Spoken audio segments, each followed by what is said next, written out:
E aí, pessoal, tudo bem? Tranquilo? Espero que sim. Vamos lá, agora a gente vai falar de ligações coordenadas dativas ou ligações covalentes dativas.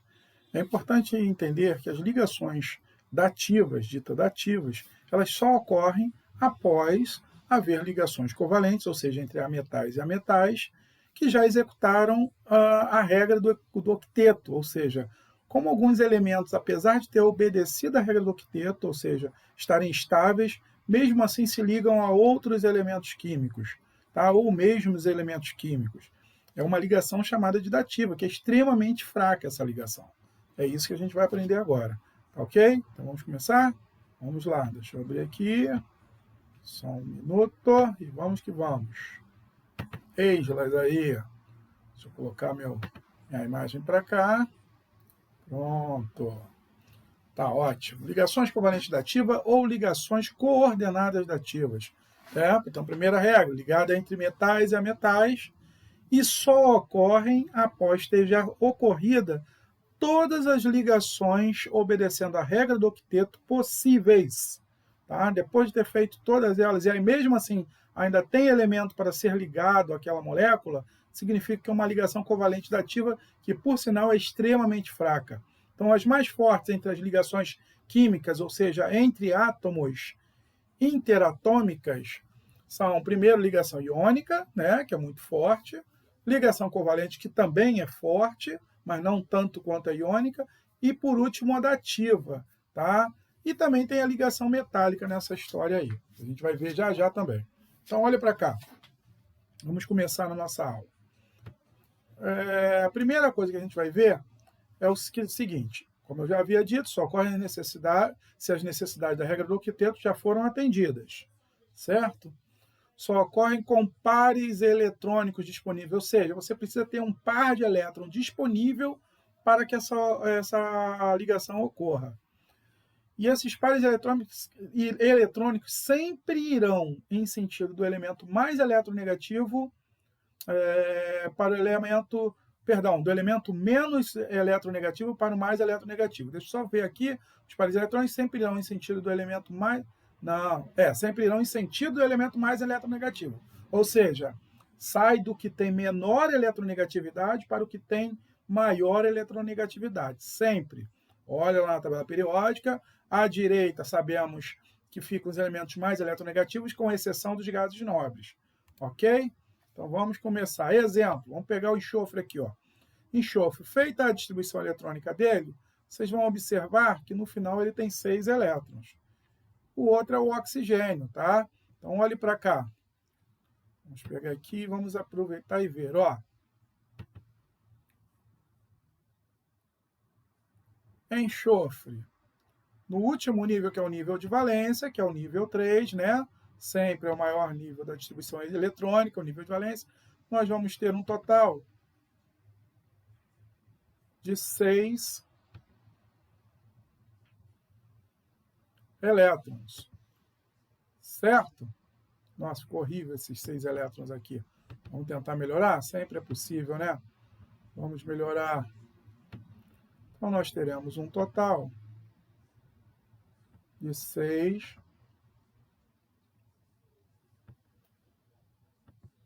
elétrons, ok? Quando eu olho para o nosso elemento oxigênio, o nível de valência dele é 2, né? Então, você vai observar que ele também terá um total de 6 elétrons.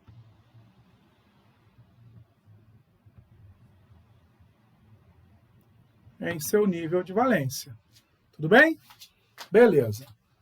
Então, o que ele está dizendo? Olha, nós dois precisamos de 2 elétrons, certo? A partir disso, vamos entender o seguinte. Olha, o oxigênio, o enxofre tem 6 elétrons aqui, e o oxigênio também terá 6 elétrons aqui no seu nível de valência, que é o último nível da distribuição eletrônica. Tá? Se eu for obedecer a regra do octeto aqui, turma, o que vai acontecer? Vou ter que compartilhar 2 elétrons. Compartilhei os 2 primeiros. O que acontece? Eu tenho 6, com mais 1, 7. O enxofre, eu tenho 6 elétrons, certo? Com mais esse aqui do oxigênio, 7 também. Então, agora cada um precisa de um elétron. Vou compartilhar mais um. Ah, ele, por que compartilhar e não doar? Porque se eu doar, eu vou ficar com menos. Eu já tenho 6, dou um, vou ficar com 5. Então, não vai resolver meu problema, né, turma? Por isso que eu não dou, eu compartilho. Eu crio o que a gente chama de nuvem eletrônica. Isso aqui, ó. Eles ficam saltando de um lado para o outro e compartilhando entre si os seus respectivos elétrons. Tá? A partir daí, obedeci toda a regra do octeto possível. Ó. Tenho 6 elétrons, compartilhando 2 com enxofre, eu passo a ter 8 no oxigênio. Tenho 6 elétrons, compartilhando 2 do oxigênio, eu passo a ter 8 no enxofre. A partir desse momento, o que eu vou fazer, turma? Eu não teria como colocar outro elemento, salvo a ligação covalente dativa. Quais são os requisitos? Primeiro, eu tenho que ter um par de elétrons livres. Eu tenho até 2 pares aqui, tá vendo? Tá? Segundo,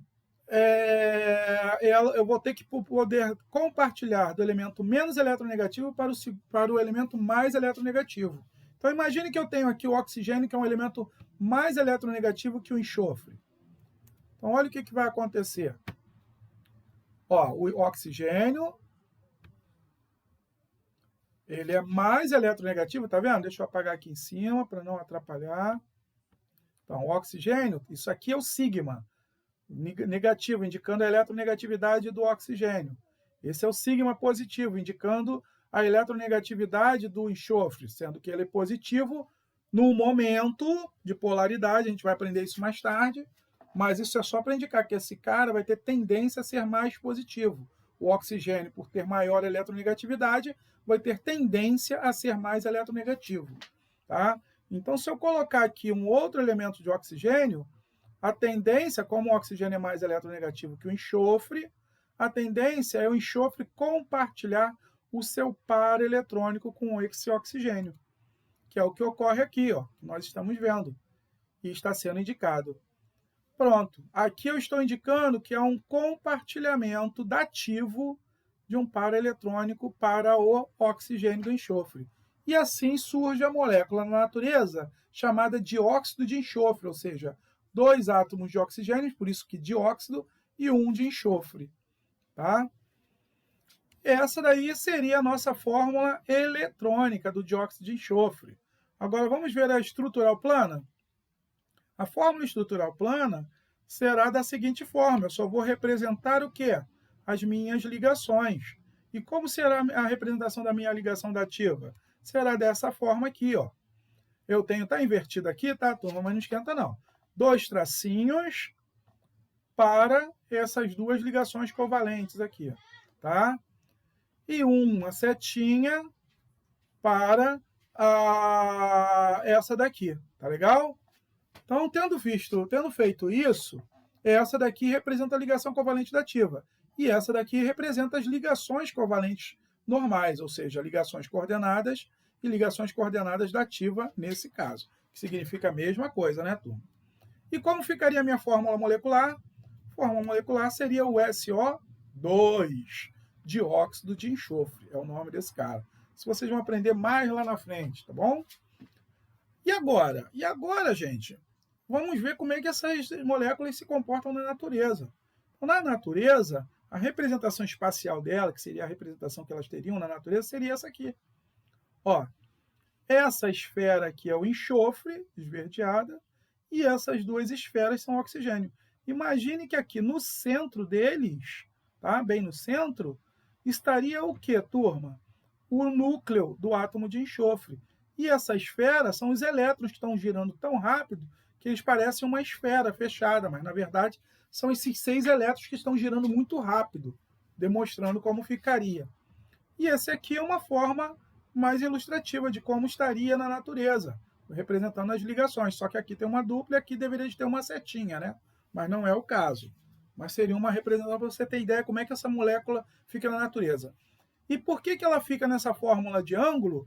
Vocês vão aprender mais tarde sobre esses pares eletrônicos, como eles influenciam em outras, quando vocês virem geometria molecular. Por enquanto, vamos ficar só nisso aqui, que já é uma viagem suficiente, né? Tá bom, galera? Espero que tenham gostado. Se gostar, dá um like aí. ativa lá o sininho para quando tiver mensagens novas para vocês, tá bom? Um beijo no coração. Até mais. See you later. Até mais.